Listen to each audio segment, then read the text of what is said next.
So hot off the soul-crushing Kalashnikon, I headed to Clinton, South Carolina for Palmetto State Armory's AK Masters match at the Clinton House.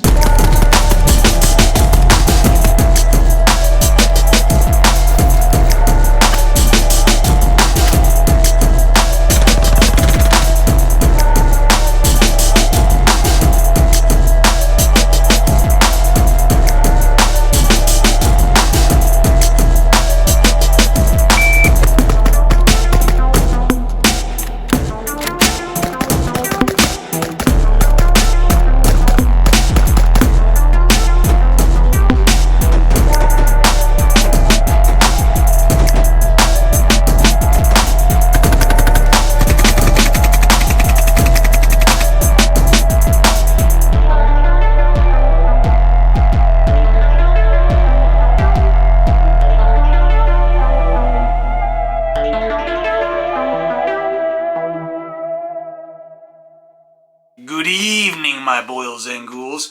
I'm John, welcome back to Tactical Shooting.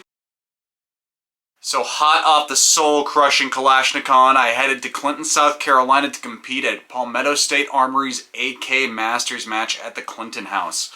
AK Masters is a 2-day action shooting run-and-gun match that consists of a mix of steel and paper with distances from 10 yards to 200 yards. So it's scored time plus 3-gun style with a single hit on steel, 2 hits on paper to neutralize. So this year was 10 stages total with 4 divisions consisting of 7.62 irons, 7.62 open class, general open class which is 5.45, 2.23 and all that, and PCC for, 9mm.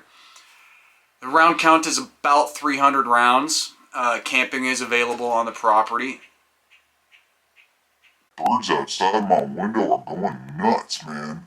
So camping is available on the property, and it is one of the most beautiful properties to camp and shoot in the country, but there is local lodging available if you need. The first night there is a flamethrower lit bonfire party, so you got your usual AK community debauchery. So I showed up a day early to make sure my gear was ready, go check in. So after loading up mags, I decided to take a walk around the local motel, see what was around and everything, and I ended up running into my Texas AK family. So,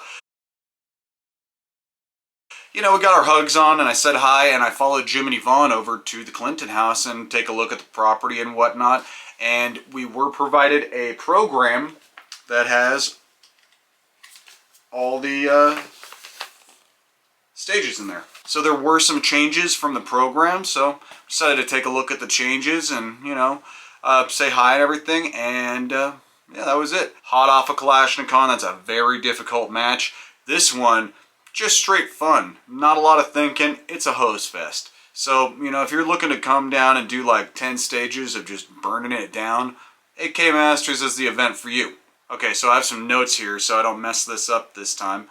Our squad started on stage 1. It was called Burner. You start sitting down facing away from the stage with your mag and your rifle staged on a table. You start unloaded, and when the timer hits, you get up, load your weapon, start engaging each of the 11 targets from whichever direction you like, whichever order you like. Stand by. Hey, there's some bushes right here, dude. What are you talking about? Oh, here I am talking.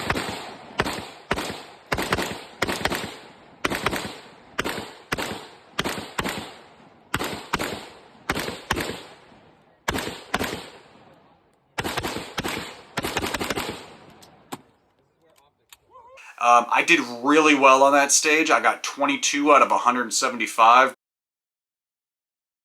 But, man, Jim still got me by 2 seconds. Holy crap. He was really hosing. So, yeah, that was a fun stage. That was a really fun stage. Nice little warm-up. Second stage was a very cool lateral movement stage called a bad position. And it's simulating different shooting positions that you might encounter in the wild or something like that. So you start on one side, engage the steel, then you work the paper, you move over to the tank trap, you do the same, you move over to the rooftop, you do the same, then finally you move to the last portion, which is a VTAC. there is steel and paper at each position. So Orange dot. I saw it. Did it fly out? Yeah, I saw it. All right, shooter ready. Ready. Stand by. I was like,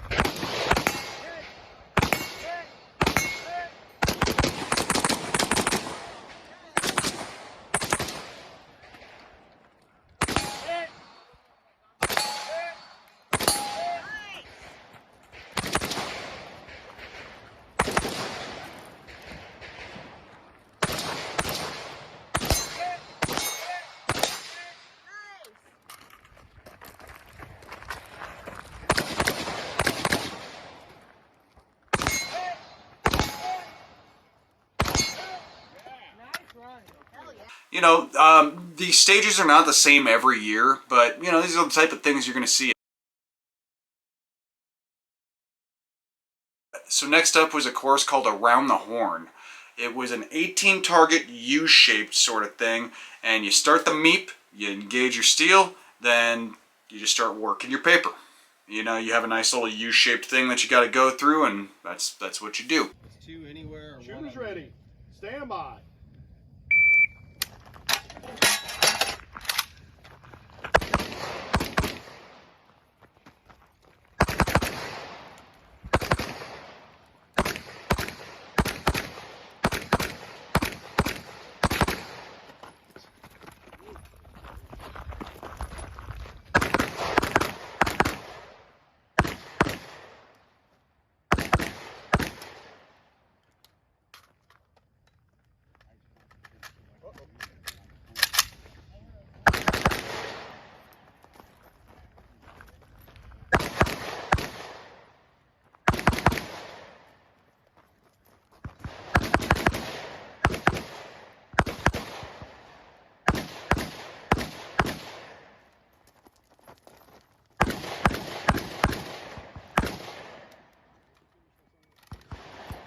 So obviously 5.45 coupled with an ALG, it's pretty quick. So, you know, made quick work of that one, and, you know, got to hang out for a little bit, and then we went over to the fourth stage.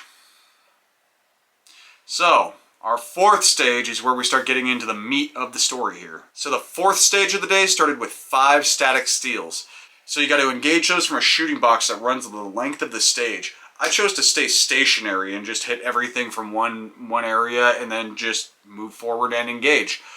If you remember the last video where I said I had to, you know, reshoot, you know, a couple stages and everything, and remember this for later, well, again, keep this in mind. So I started the stage, rifle jammed. I was using my PSA AK-74, and so this was a first generation PSA AK-74, and PSA has admitted those things had problems. So the issues with mine had not been fixed yet. You know, they weren't even apparent yet. They came apparent right on this stage. Well, they came real apparent about a month before, but I wasn't sure, you know, so I cleaned the rifle and, you know, I started running like normal, ran probably another 500 rounds through it, and it was fine.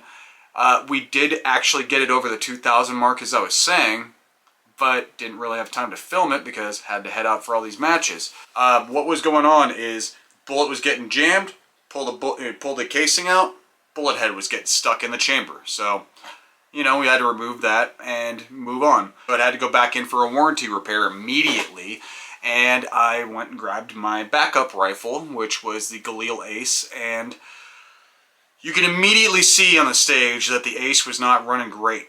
It was clean, it was oiled, it just was not running well that day. I've had repeated problems with that rifle over and over and over again, but, you know, I had been running steel in it. It is recommended with the throating on a Galil Ace that you run brass. So I was getting some jams and everything, and, you know, I had to clear them on the clock, but still did pretty well despite that. It's a 22 target hoser, designed by Clint Upchurch, by the way.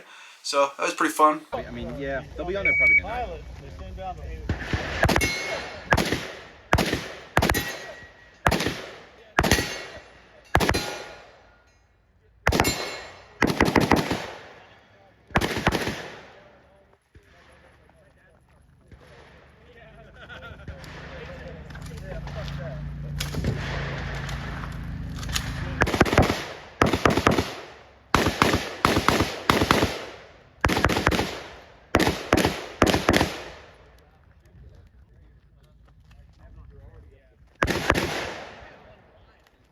Last stage of the day I did not get on film. Actually went completely fine. No jams, no nothing. And yeah, there's nothing really to write home about that one. It just went well and I had fun. So with the day finished, went back and showered.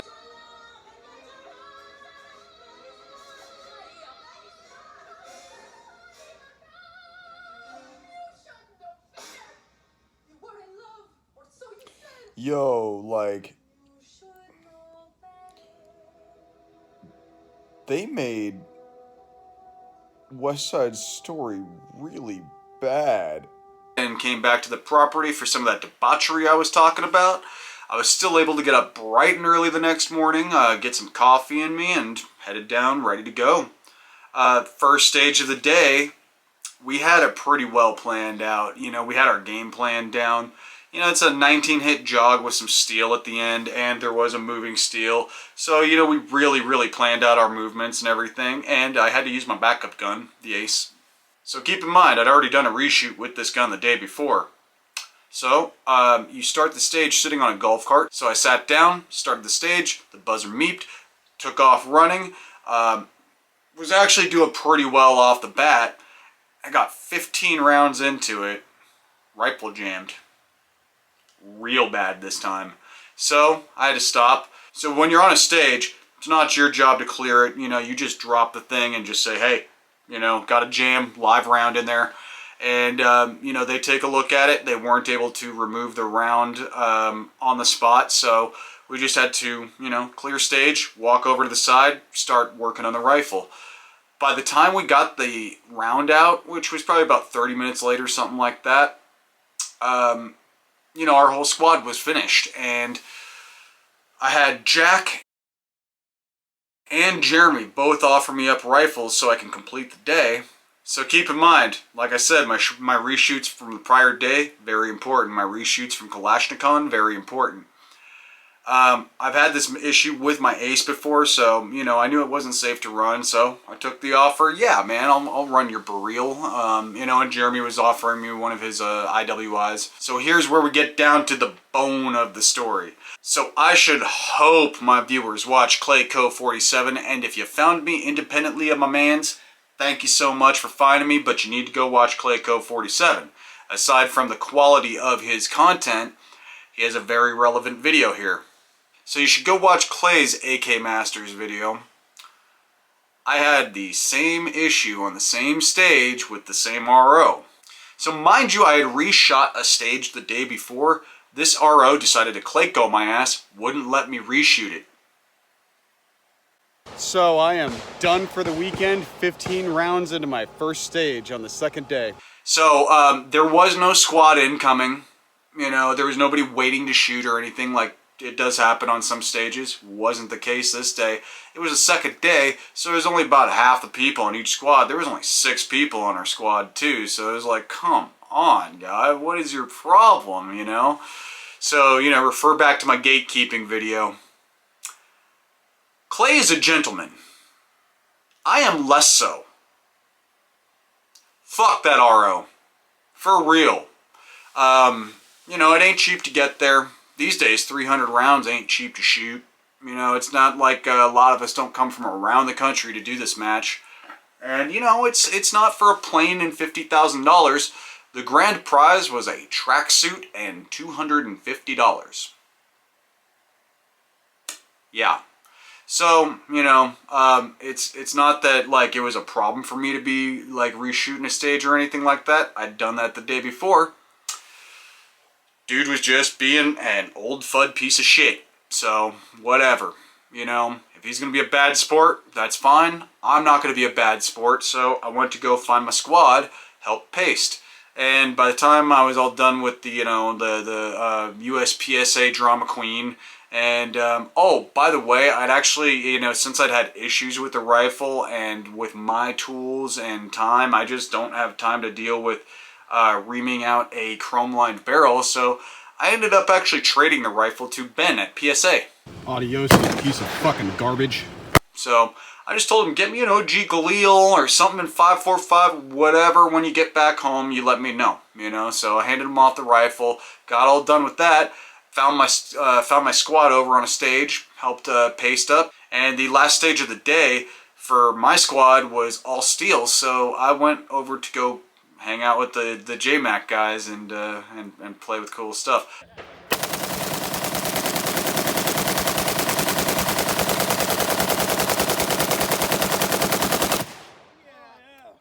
Got to shoot a G36. That was a really cool experience. I've never shot one before. Always wanted to shoot one. So, you know, just ended up shooting cool stuff, having fun. That was it. Let's do it on this side right here to get the cane guard cool. Actually, you know what? Here. Oh, it's hot. Yeah, just pour it straight to here. Hang on a second. No, never mind. I can't do that. Here. Let me see that. All right, now pour it down through there. Oh my!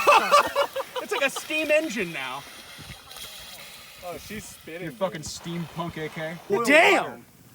Jesus. I guess this is a real test of the IR thing. We'll see if it works after this. Yeah. It probably won't. I know, I've never seen an IR device boiling. That's wild. Holy crap. Too bad we don't have any eggs. Huh? Yeah. Wrap a piece of bacon around it. Yeah. So with the day finished, match finished up, we decided instead of going and getting some of that rad South Carolina pulled pork, we went to go get the best food for rural South Carolina. No, not Waffle House. Mexican food. No, it was honestly good. It was actually pretty good. But, you know, I'm still going to give Winter Motherland a shot. I'm not done. I'm not throwing in the towel on the match. Be a good sport, you know, just because one guy wanted to be a piece of shit, you know, doesn't mean that everybody at the match is a piece of shit. Doesn't mean Palmetto treated me like a piece of shit. It was just one guy. So, give a try at Winter Motherland. Let's hope we don't have any problems there. You know, and I'd like to come back again in the summer. I'd like to come back, definitely.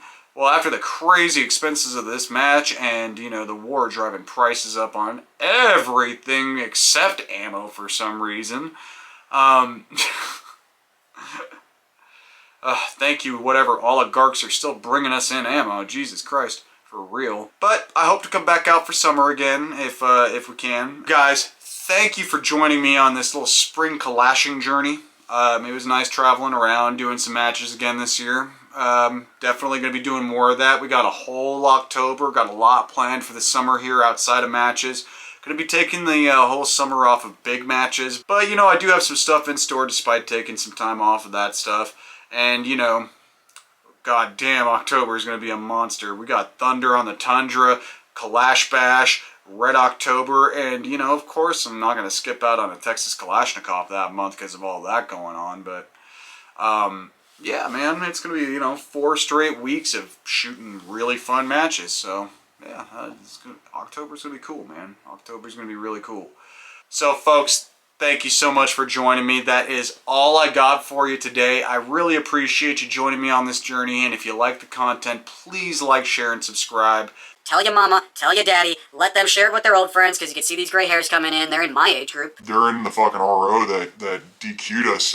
They're in his age group.